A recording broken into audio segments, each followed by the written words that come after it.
One of the greatest days in human history took place on November 6, 2015. The release of what's widely considered to be the best Call of Duty installment ever, Black Ops 3. Train go boom. Well, zombies at least. I had turned 15 just a month earlier and was entering my freshman year in high school. I didn't hate school, but I barely paid attention because I was constantly thinking about getting home and hopping on BO3. It was my escape from reality. In the game's first month, I would often fake being sick just to stay home and play zombies. Sorry, Dad. It's been 3 years since BO2 came out, which is a huge gap of time to kill. That time was killed with some of COD's ugliest missteps and top 5s on YouTube, spearheaded by some of my biggest inspirations for this channel, Mr. T-Laxify and The Smith Plays. If you watched the last episode, you'll remember that Black Ops 2 Zombies was an even split of both some of the best and worst maps ever. Masterpieces like Origins were dragged down by dumpster fires like Transit. The game had an overall identity crisis. You'll also remember that the guy responsible for those shitter maps, Jimmy Zielinski, is no longer working for Treyarch and was replaced by Jason Blundell, responsible for Mob of the Dead and Origins, which is quite a positive track record so far. Blundell is the man in charge heading into this game, so we should expect more greatness, right? Thankfully, that's exactly what we got. We got the best overall zombies experience ever, both in terms of quality and quantity. The golden age, if you will. Before we analyze each map, I think we ought to talk about the brand new GobbleGum, which, similarly to Perca-Colas, contain a myriad of abilities to enhance the gameplay. There are 63 total GobbleGum in the game, 19 of which being classic and 44 being mega. The classics are lower end abilities, like quick disguises or a quick teleportation, whereas megas contain some really potent powers, some overpowered, frankly, such as multiple power-ups, or straight up receiving every single perk in the game at once. You earn the classics by leveling up, but unlock megas in Dr. Monty's factory with Liquid Divinium, which you also obtain in-game, but arbitrarily. Unfortunately, there's a cap of 3 per game, so opening up your wallet to buy some begins to look a bit more appealing. Is spending your real, hard-earned cash on virtual gumballs such a scummy thing? Yeah, but Treyarch didn't really have a choice. It's where the gaming world was headed, and Activision needed to make sure to extract every penny possible from the players. And as a collective whole, we clearly deemed it fine, given the game's success. This was something that plagued the multiplayer even more, so much so that the game heavily profited from the gambling addictions of many. With such low odds, it was more expensive to get a gun in the game than the game. These hidden guns were sometimes statistically better than the standard ones, which is pay to win by definition. Though you technically don't win in zombies, the same principle applies here. The more money you have to spend, the better gum you'll get. Despite how innately unfair they are, I actually love what GobbleGum bring to the game, especially since they're optional to use. Anyone who has a problem with how overpowered they are can simply opt to not use them. Hell, even world records are divided amongst gum users and non-gum users for the sake of fairness. As a bonus though, there's nothing to complain about here. Just extra fun. The gumball machines are scattered around the map and cost 0 points for your first spin of the round. You can spin it a second and a third time in one round, but the price increases dramatically, so it's typically best to spin it once per round. There's also what's called Newton's Cookbook, a means of trading unneeded GobbleGum in for better ones. So that's also cool. Oh, and I guess there is another bad thing about GobbleGum, and that's the fact that all of these abilities took away from any potential perk ideas, hence why we only get 1 measly perk added in the entire game. Remember, after the conclusion of the original timeline with Buried, we're now in a different dimension with our premise crew, the very same one which Mob of the Dead and Origins reside. It carries on into Black Ops 3 with Shadows of Evil, aka Morgue City, a fictional spin-off of what many believe is 1940 Chicago. An entirely new set of characters are on the scene. Jessica Rose, an aspiring actress, Jack Vincent, local cop, boxer Floyd Mayweather, Campbell, and Mr. Magical Mustache Man, Jeff Goldblum, all of which having committed murder and are inexplicably placed into an alternate zombie-infested realm to atone for their sins. Allow me to introduce you to the Shadow Man, the antagonist who duped these morally flawed humans into grabbing the summoning key for him. What's the summoning key? A thing that can do anything. I don't know, man, I just work here. The Shadow Man needs it to free his apothecant buddies from eternal darkness, and so the Easter egg is spent trapping him in it and handing it off to the Keepers, the opposing faction to that of the Apothegans.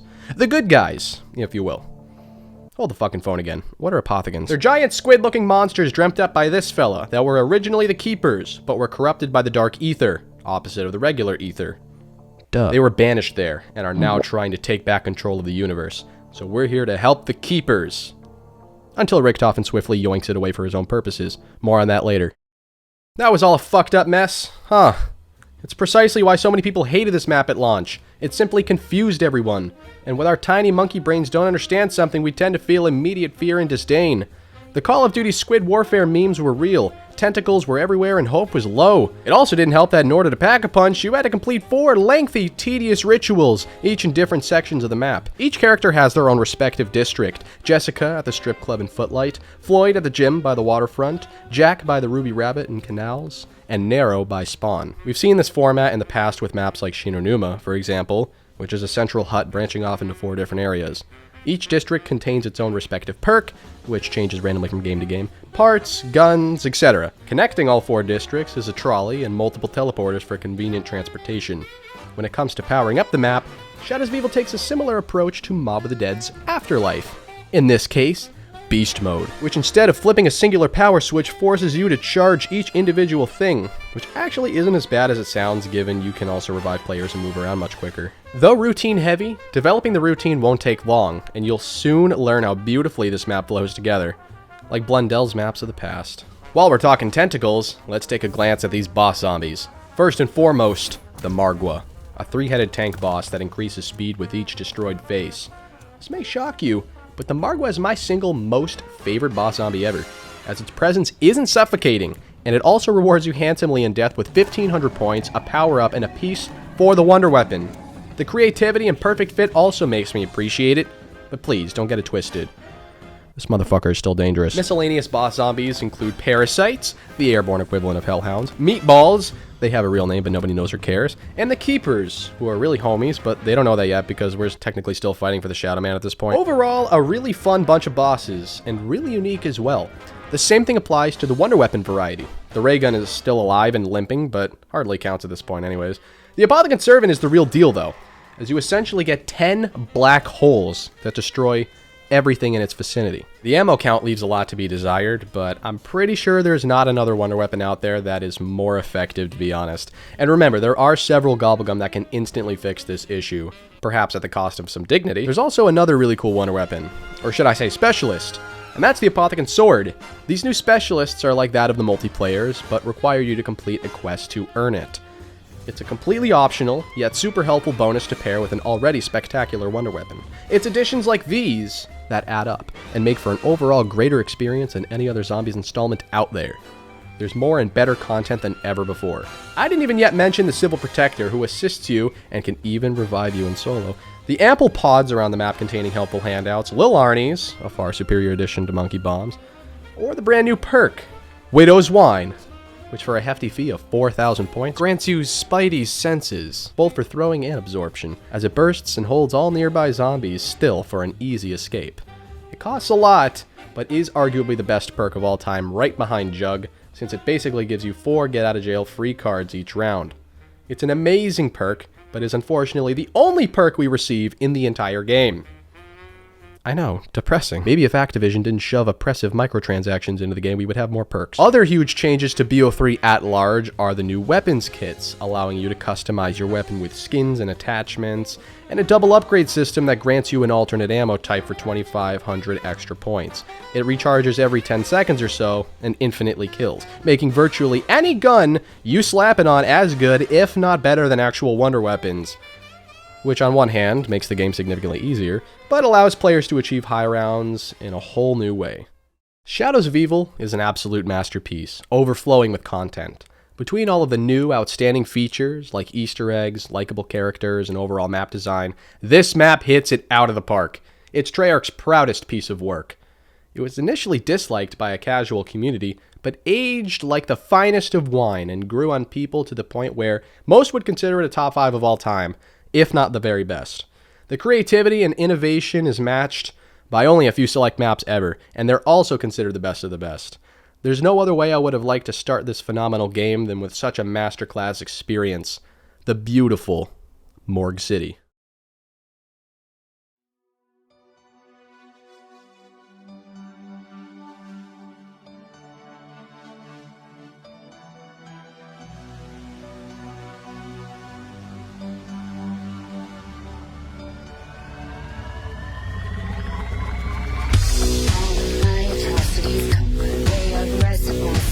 Alongside the complex Shadows of Evil was a rather familiar experience, the Giant, which is the underwhelming way of saying Derice.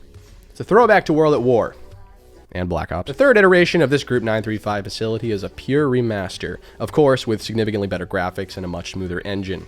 If you know Derice, you know this map. The only key differences would be the extra perk machine, which will either be Stamina Up or Deadshot, and the Annihilator Specialist. Similarly to BO2's Nuketown, this bonus map comes at a lowly $5 cost, which is more than worth the price. And unlike Nuketown or any other previous bonus maps, the Giant holds extreme value, as it juxtaposes nicely with Shadows of Evil. Its familiarity and simple gameplay balances out well with Shadows' complexity and learning curve.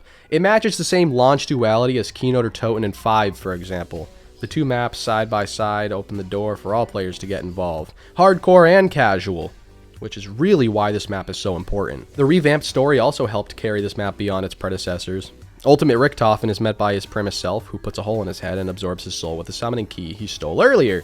This summoning key is what will also extract the souls of the other 3 crew members, Dempsey, Takio, and Nikolai, alluding to how the DLC season will play out. The souls of the crew members then place their child selves in the house, the very same as the Origins Easter egg. More on that later, I don't want to get ahead of myself here with map number 2. The Giant is the perfect map for a relatively quick, casual playthrough, great for beginners and XP grinding especially. Like we discussed in the World at War analysis, Derice is a banger, so it's just impossible to screw it up with a direct remaster. It serves a great purpose, with much fun to be had. It fits its way into the story seamlessly, which I also applaud it for. Dead Ops Arcade 2, baby! The second edition of the coolest zombie side mode we've had the fortune of having had grace Earth. Dead Ops takes on the classic third-person arcade style and even adds first-person this time around, which, at first is mind-boggling. I used to wonder what Dead Ops would look like from that perspective, the whole time I've ever played this game. The fucking same as regular zombies, though the dynamic is obviously different. Like I said in my BO1 analysis, this mode serves as a nice intermission between games, a nice brief distraction from the monotony of traditional zombies, and it's really fun that way. I always love the visuals and soundtrack too, the chaotic clusterfucks, and a giant primate running around tearing off people's heads. I'm not even going to linger on about this mode. I don't care enough about the story to dive deep into it. It's Dead Ops Arcade, you know what it's like. You can see the gameplay. I basically just mentioned it so y'all in the comments wouldn't gang up on me and giving me shit for, forgetting it, when in all reality I didn't think it was worth mentioning in the first place. Also, shout out Nightmares. Ladies and gentlemen, boys and girls of the choir, I politely ask you to stand up for the single best zombies map ever. DLC 1. Der Eisendrache. I wouldn't actually say it's the best, because really what is the best map? I mean, Mob of the Dead's the best. Origins is the best. Shadows of Evil is the best. This map may as well be too. Essentially every Blundell map is. The hype coming out of the gate for this map was at an all-time high. The community really couldn't be more excited to see where the direction of this game was headed, given it had such a strong start. With every DLC also comes new guns and gum. In Der Eisendrache's case, no guns, but some cool new abilities nonetheless. Der Eisendrache is strikingly similar to a recent masterpiece, Origins, which says a lot already. They share the same harsh, snowy environment, have nearly identical color schemes and lighting, and of course, similar gameplay, primarily because of the wonder weapons. The same blueprint that the elemental stabs laid out is applied here, with the Wrath of the Ancients. This bow and arrow can be upgraded into 4 different elements: fire, lightning, void, and wolf, and carry a tremendous amount of ammo and firepower. These bows, like any truly great wonder weapons, serve infinite damage, thus carrying you as far as you're willing to go given you keep your ammo situation in check. It's got 75 shots, but a charged shot counts for 2, so you're basically splitting that number in half. Also like the stabs, the bows each serve their own respective purpose. For example, the wolf bow blows zombies out of the way instantly, whereas the void bow slowly chips away at them, but kills the same amount nonetheless. They're better than each other for specific circumstances, but statistically the same. This swings open the replayability door, adding a ton of variety and allowing each player in the game to wield the Wrath of Jesus. Sure, feeding the dragons one by one to get the bow is a slow, tedious process, but the reward is more than worth the few minutes you burn. It sets you up for the rest of the game. The bows are really the whole cake, everything else is just sweet icing on top of it. Now, despite how awesomely powerful these bad Larrys are, they do ride the border of overpowered quite closely, especially the lightning bow, which allows you to practically just sit there and camp completely still, firing an arrow every 15 seconds or so, mindlessly sprinting your way through high rounds. It certainly begs the question of whether or not the bows make this map too easy, especially tagged along with already overpowered gumballs.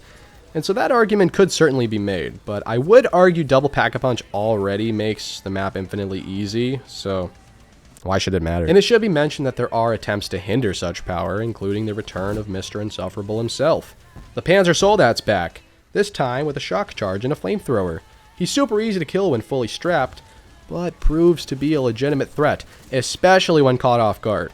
He provides the very little challenge this map has to it, and that's despite how much I hate him. You know, he's very important for the overall well-being of Der Eisendrache. I would say that the return of Hellhounds adds challenge, but it actually does the complete opposite. They're nothing but a free max ammo at this point. Any challenge associated with them was long lost at this point. I mean, they pop with like 1 or 2 bullets. The Wonder Fizz machine returns with all perks including Widow's Wine, Electric Cherry, and Deadshot, which always adds an interesting dynamic to the map. The Specialist is real easy to build. Just requires 3 parts, and then you've got the Ragnarok DG4, a very powerful electric edition of multiplayer's gravity spikes. If you get this thing on a consistently fast charge, it'll be a genuinely great supplement to your bow, helping you save a lot of ammo on those higher rounds. Der Eisendrache shares so much in common with Origins, I wouldn't be surprised if people got the two mixed up. The noteworthy difference between the two is, frankly, why I prefer Der Eisendrache more, and that's because it's more casual in its approach. Even the most erect Origins fanboys will admit that there's a lot to be done, an almost overwhelming amount. Don't get me wrong, the rewards are great, but Origins requires a lot from you, and can very realistically take hours for the average Zombies player to completely set up on solo, whereas Der Eisendrache sort of just cuts to the chase. Power is a singular switch, and activating Pack-a-Punch is as simple as clicking 3 buttons, which makes doing other quests less stressful. I appreciate this map making the bare essentials easily accessible, so that not only do I waste less time, but everyone can enjoy it, not just the hardcore fans. On top of that, the atmosphere is simply stunning. One of the most gorgeous maps ever. The gameplay doesn't share the complexity of Origins, but that's actually better for a guy like me who just wants to get to the fun quicker. That's my argument for why this map is the best. It's tied for my favorite with Mob of the Dead. This castle is home to, once again, Group 935. They've got facilities all over the world, and this one's high in the Austrian Alps. The crew makes their way here from the giant and this big ol' robot in hopes that they can reclaim the captured test subject, Ultimus Dempsey. The Easter egg ensues and concludes with the very first official boss fight in Zombies history. I can't tell you how many times I died here at the end, especially when the map first came out and there weren't as many OP GobbleGum. The feeling of accomplishment after finishing it is unmatched though, and makes the ending feel a lot more grand. It's not actually a hard Easter egg. In fact, it's probably the easiest in the game, but that's what I enjoy. Simple, but fun and rewarding, and it gets bonus points for meshing so well with the storytelling. An emotional cutscene ensues with young Dempsey saying goodbye to his older self, which must be the trippiest and saddest thing that's ever happened to the poor guy. The cinematics of this game are ridiculously immersive. You really feel like you're there and a part of this journey.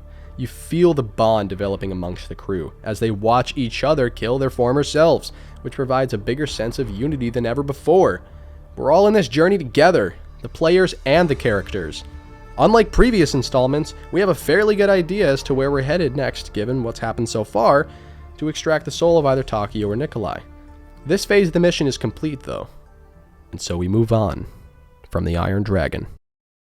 DLC 2 finally arrives, and couldn't have faster. This is the Island of Despair, aka Zetsubou No Shima. It takes place on a Japanese island in the Pacific, so you can probably guess who we're here for. The intro cinematic opens up with this boat full of dudes yelling in various languages trying to establish what the fuck this thing is. The crew quickly wastes these fools and hang on to it, thankfully, making their way to the nearby island. Unbeknownst to them, however, the island is home to Division 9, the Japanese equivalent of Group 935. They've been experimenting with the wildlife here, with Element 115 creating an island full of mutated plants and creatures. Trapped in a cave below the ocean is our boy Takio, and he needs help escaping this entanglement, so he blasts through the Easter egg and gets to the final boss fight, where he's freed. After dedicating his entire existence to the Emperor, Takio discovers his life is a sham, and that the Emperor was the one who had banished him there. The crew breaks the news to Ultimate Takio that they need him dead, and he happily obliges. The confrontation between old and young Takeo is even more emotional than that of Dempsey's, since Takeo is actually speaking back. Up until this point, Takeo was undeniably the least popular of the 4 characters, as he was simply less funny and barbaric as the other guys. But this interaction changed the narrative, as we get a much deeper dive on him and his background. It's these cutscenes where we see the most development amongst these guys, as they learn much more about each other and grow closer. We see the dynamic of their relationship drift further from acquaintances by force and blossom into a genuine friendship, since they're all going through the same hell. Takeo is a far more likable character in BO3, after Zetsubou in particular. Now it's time to talk about the actual gameplay, which is controversial, to say the least. Zetsubou seems to be the only map in this game with a less than perfect reputation, which doesn't say much to be honest, but it still has some glaring flaws. It really has everything to do with setting up. There's simply way too many things to be worrying about simultaneously, to the point where it's straight up suffocating at times. We start with power, which is an extremely tedious process. You need to first obtain this bucket, then grab some water and bring it to the lab. Sounds easy, maybe. Well, that's because you have to repeat that all over again in the corresponding lab on the opposite side of the map, with a plethora of expensive doors in between. Seriously, there are so many doors in this map to open, it's ridiculous. In totality, we're talking about roughly like 15,000 points, if not more. Great, you've powered up both sides. Now you need to go to the central bunker and are timed while doing so. If you don't do it quick enough, you need to repeat this, which is obviously a pain in the ass. Then, after opening more doors, you plunge under water and fix the broken panel for the official power switch by killing a bunch of zombies. The new swimming mechanic is actually really cool, and you get a part for Pack-a-Punch, but the fact that it requires all of this effort just to activate a base mechanic like power is absurd, especially without GobbleGum or extra players to aid you. All the while, you have no points for guns or perks because you're dumping all of your funds into opening up the map, further suffocating you. Hold on though, there's an extensive list of other shit that needs to be grabbed, including 3 shield parts, 3 gas mask parts, 2 Pack-a-Punch parts, 3 parts for the new wonder weapon and 3 more for its upgrade, and 4 rituals to get the map specialist. It's one thing to ask hardcore players to do this shit, but the average player? Forget it, this map's probably not worth your time. Maybe try something simpler like the Giant, since there isn't such a thick barrier before the fun. Juggling this many tasks with such few resources is too stressful for the casual zombies player. It's simply asking too much. Now, you may be wondering why I didn't complain about Origin's extensive setup or Shadows of Evil, and that's because those maps reward you far greater. 4 elemental stabs are a far superior reward to that of this map's wonder weapon, the KT-4, which is actually really good, but nowhere near the caliber. The Specialist, the Skull of Nansapwa, is also really good, amazing frankly, but completing those 4 rituals is a lot more effort than simply grabbing 3 parts or getting it out of the box. I'm not saying it isn't worth it ultimately, because once you're done and rolling through the high rounds, it's as good as any map ever, but it requires the player to overcome far more relative to the rewards. You also have these spores constantly popping and literally suffocating you, on top of the insufferable pair of bosses we get. First and foremost, the Thrashers. When infected by a spore, a standard zombie is swiftly converted into a much bigger, faster, and angrier zombie, with spores riddled all over to be shot. These guys are unquestionably one of the worst bosses ever, given how often they spawn, which is legit all the fucking time, how annoying they are to take down, and the lack of any reward whatsoever. They can also insta-down you, with just 1 hit, which is, say it with me, annoying. They're nothing but a pain in the ass, and the map would be instantly better without them. I do love the spiders, though, and not because of how equally frustrating they can be at times, but because they're a much better fit, and don't spawn as frequently since they only appear in large quantities every 5 rounds or so, like a dog round. They're small targets and shoot webs all over the place, blocking entire doorways, but just feel more natural for the map, Treyarch even got extra creative with it and added a giant spider boss fight. Not as the ending of an Easter egg, but a brief challenge midway through the game, with a free Widow's Wine reward, which is free to grab for the rest of the game, making it more than worth it. So the bosses are collectively annoying, but creative nonetheless. Zetsubou also had a planting system unlike anything we've seen before. Every so often, a zombie will drop a seed, which you can then plant and water with one of 3 different colors: blue, green, or purple. There's a vague rubric for which combinations do what. For example, 3 buckets of blue water will typically grant you a power-up, and All 3 watercolors combined make for a perk plant, allowing you to stack up some perks you wouldn't be able to otherwise obtain. These formulas seem inconsistent though, since there doesn't seem to be a 100% success rate. You may think you're getting one plant, but end up getting a completely different one sometimes, which is obviously frustrating, but it still gets credit for being innovative and helpful. The last good but also annoying thing I'll complain about are the challenges, which are as helpful as the one on Origins, but not quite as optional since they're all mandatory to complete the Wonder Weapon and finish the Easter egg. Aww.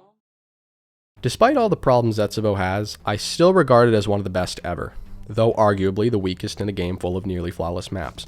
Not often do we get a map in this part of the world. The atmosphere is jaw-dropping, and utilizes colors very well despite how dull it looks overall. It's highly detailed, full to the brim with content, and is really a one-of-one experience that you can't find anywhere else. The last Japanese map we got was Shinonuma all the way back in World at War, which is a far cry from the highly expansive, innovative map Zetsubou is. It started off as one of the buggiest and most hated maps ever, but aged fairly well over the years, as it slowly rose up people's lists. With time and comfortability on its side now, the risks Zetsubou took make it one of the more appreciated maps out there. Zetsubou wasn't appreciated so much in its first days, though, remember, and so we were heavily anticipating DLC 3 to get past it. You know what time it is? It's Gorod time. Why are you so into this, man? In July of 2016, we're taking to war-torn Stalingrad, Gorod Krovi, aka the City of Blood. This was one of the most blissful times of my entire life. It was finally summer after a cruddy freshman year. The Z-House was poppin', and my responsibilities were at an all-time low, giving me nothing but time to enjoy the game. The Battle of Stalingrad is the single most devastating battle in human history, resulting in well over 600,000 deaths, as the Russians fiercely defended their home from the impending German onslaught on the eastern front of the peak of World War II. This battle encompassed death and destruction in an unfathomable way, with the entire city being ground down to nothing but rubble, fire, and blood. In this fictional Call of Duty edition, Ultimus Nikolai can be found in a giant mech suit, for which he uses to splatter zombies and take down fire-breathing dragons. Wait, what? How? And why? What has zombies come to? We started off in this small bunker with 3 rooms, and now we're fighting dragons! What the fuck? Is what everyone's second reaction was after the astonishment washed away. It's actually a really cool story, and it goes like this. There's a stalemate on the Eastern Front, and the Germans want it to end once and for all, so they call their Japanese friends with Division 9 and ask for biologically engineered dragons of all things, who without much struggle burned down the city and all the Russians inside. This leaves Nikolai by his lonesome, whose only mission left is to get hammered and kill dragons, which is a dope job to have if you ask me. The crew arrives in hopes that he surrenders himself for the greater cause, but obviously declines, and so the crew are in for a much tougher fight than anticipated. The Easter egg is spent freeing his mech from under a collapsed building, and when he springs back up, the most badass boss fight of all time ensues. First teaming up with him to kill the dragon, then turning around and putting an end to Nikolai, but not without fierce resistance of a true Russian. Without any context though, you'd probably just think this map is dragon themed, between the new dragon shield, the dragon strike, the dragon specialist, in which you incubate a baby dragon egg. Aw, it's so cute! Oh yeah, and the various dragons flying around the map, breathing fire in some areas, making them briefly inaccessible. These additions are all super cool, and really helpful overall. I especially enjoy the baby dragon, which takes inspiration from multiplayer's Ripper specialist. After a tedious Zetsubou No Shima, a relatively easy map to follow was really important, and that's what Gorod Krovi is, at least for setting up. It's really straightforward. There's 1 power switch and 3 modules to be completed to get to Pack-a-Punch, which is important for retaining hardcore and casual players alike. On top of all the cool new features, the Wonder Fizz returns, some cool masks with helpful abilities debut, and the 3rd iteration of the most iconic Wonder Weapon ever makes its one and only appearance, the Ray Gun Mark III.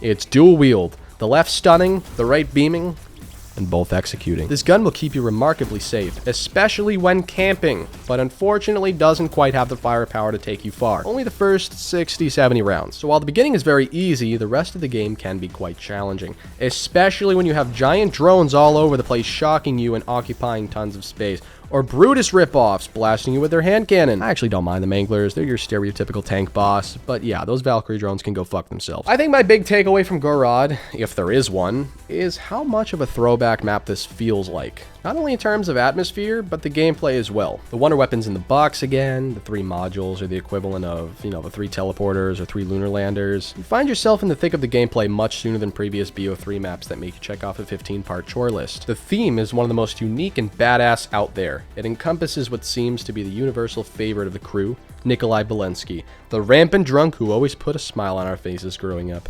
This map is glorious. Absolutely glorious. And is unquestionably also one of the best maps ever. You're doing really well, Blundell.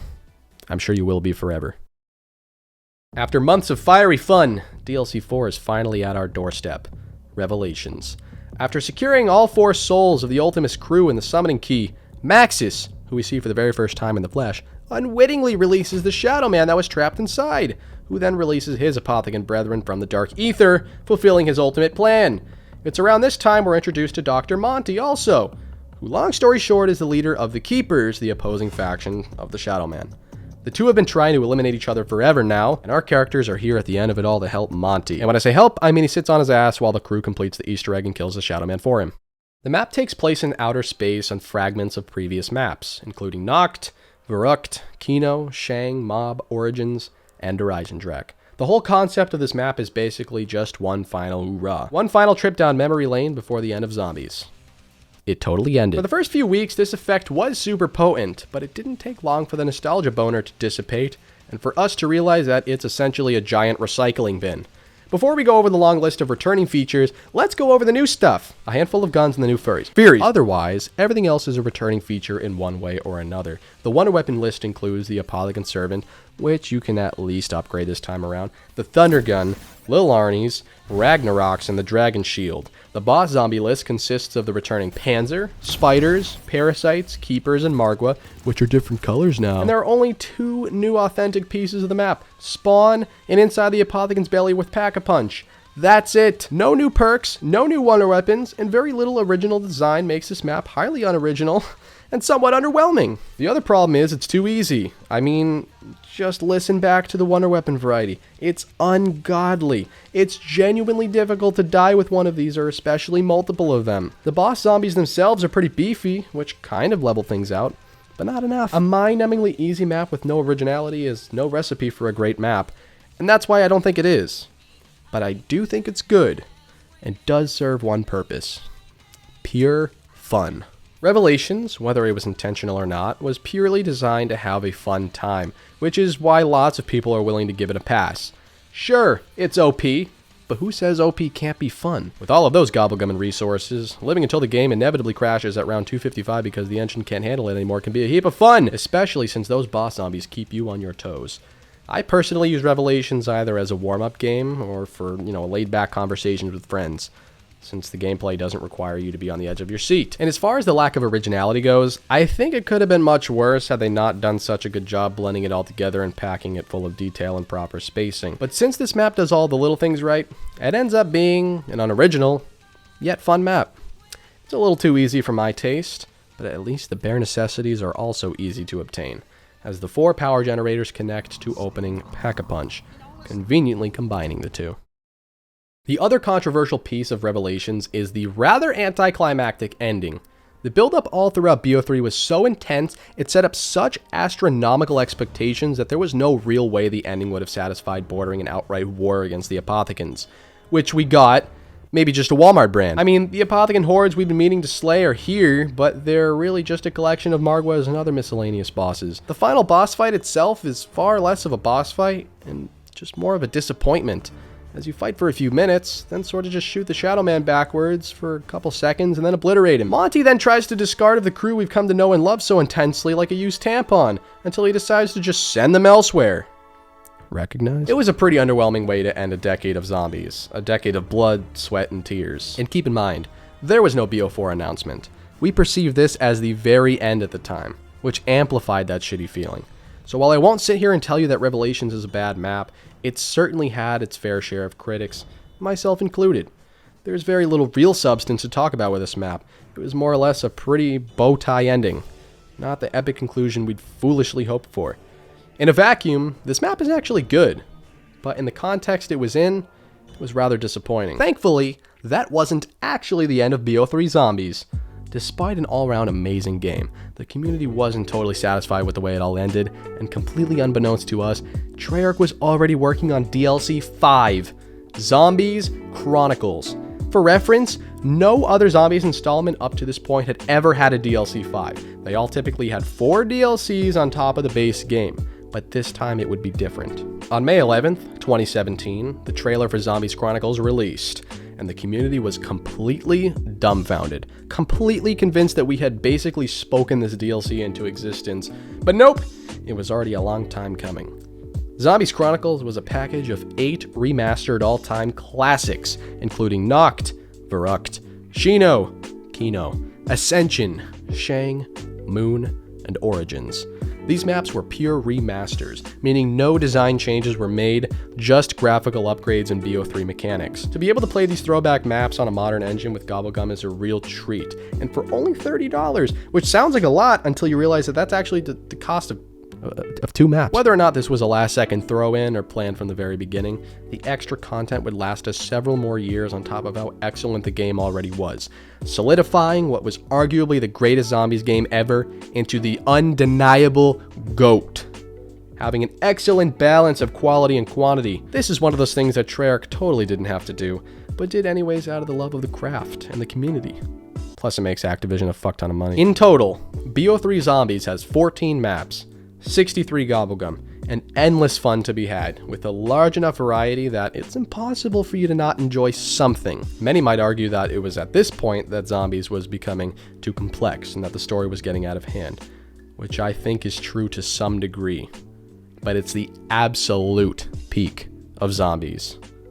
The Golden Age.